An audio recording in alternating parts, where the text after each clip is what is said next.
আমাদের ছোট্ট এই মানব জীবনে নানা রকম চড়াই উত্তরাই সহ্য করতে হয় লাঞ্ছনা ও বঞ্চনা। জীবন হয়ে ওঠে বিষাদগ্রস্ত জীবন কখনো হয় ধ্বংসের দ্বার প্রান্তে।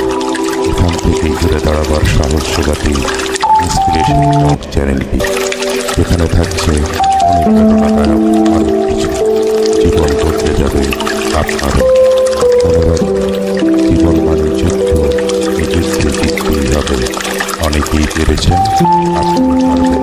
শুধু দরকার ঘুরে দাঁড়াবার। চলুন শুরু করা যাক এবারের পর্ব মহামতি সক্রেটিসের ট্রিপল ফিল্টার টেস্ট। একদিন সক্রেটিসের কাছে তার এক পরিচিত লোক এসে বললেন, আপনি কি জানেন আপনার বন্ধু সম্পর্কে আমি কি শুনেছি? সক্রেটিস তেমন আগ্রহী না হয়ে বললেন, থামুন দয়া করে। আমাকে কিছু বলার আগে আপনাকে ছোট্ট একটি পরীক্ষা পার হতে হবে। এই পরীক্ষার নাম 3 ছাঁকনি পরীক্ষা। লোকটি অবাক হয়ে প্রশ্ন করলেন, 3 ছাঁকনি? Triple filter? এটা আবার কি জিনিস? সক্রেটিস বললেন, আমার বন্ধু সম্পর্কে আমাকে কিছু বলার আগে আপনি যা বলবেন তা ফিল্টার করে নেওয়া ভালো। 3 ধাপে ছাঁকা হবে বলে আমি এটাকে ট্রিপল ফিল্টার টেস্ট বলি। প্রথম ফিল্টার হলো সত্যবাদিতা। আপনি কি নিশ্চিত যে আপনি যা বলবেন তা সত্য? লোকটি বললেন, না, আমি শুধু শুনেছি মাত্র, এতটুকুই। পুরোপুরি সত্য কিনা তা নিশ্চিত নই। সক্রেটিস বললেন, ঠিক আছে, তাহলে আপনি জানেন না এটা সত্য কিনা। এবার দ্বিতীয় ফিল্টার। এই ফিল্টারের নাম হলো ভালোত্ব। আমার বন্ধু সম্পর্কে আপনি যা বলবেন তা কি ভালো কোনো বিষয়?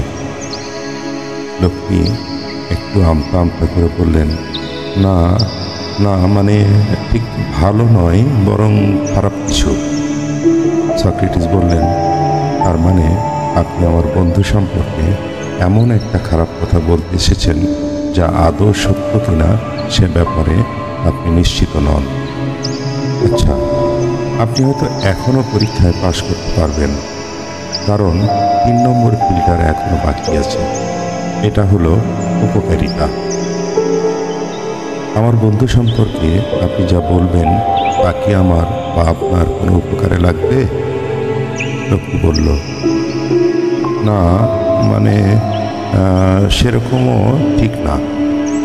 এতে আমার বা আপনার আরোই উপকৃত হবার তেমন কোনো সম্ভাবনা নেই। সক্রেটিস শান্তভাবে বললেন, বেশ, আপনি যা বলতে চান তা সত্য নয়, ভালো কিছুও নয়, আবার আমার বা আপনার কোনো উপকারেও আসবে না। তাহলে কেনই বা আমরা এসব অহেতুক কাজে সময় নষ্ট করব? চলুন সময়টাকে একটি ভালো কাজে ব্যয় করি। লোকটা তখন আর কিছু না বলেই চলে গেল। এই গল্পটি বা ঘটনাটি থেকে আমরা কি জানলাম? আমরা জানলাম আমাদের সকলের উচিত নিজ চোখে না দেখে, নিজ কানে না শুনে, সম্পূর্ণ নিশ্চিত না হয়ে অপরের সমালোচনা থেকে বিরত থাকা ভালো, এবং নিজেদের সময়গুলোকে ভালো কাজে ব্যয় করা উচিত। আপনি যাকে নিয়ে সমালোচনা করছেন, আপনি কিন্তু তার জায়গাতে নেই, তার অবস্থা বোঝার ক্ষমতা আপনার নেই।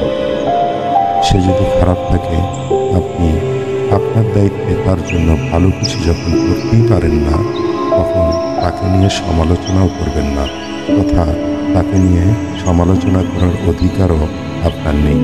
মনে রাখবেন, বুদ্ধিমান মানুষ অন্যকে নিয়ে সমালোচনা করতে গিয়ে নিজের মূল্যবান সময় নষ্ট করে না।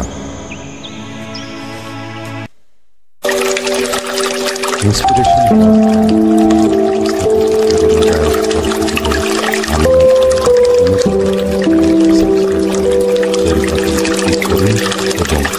লাইক শেয়ার আপনার শেয়ার আপনার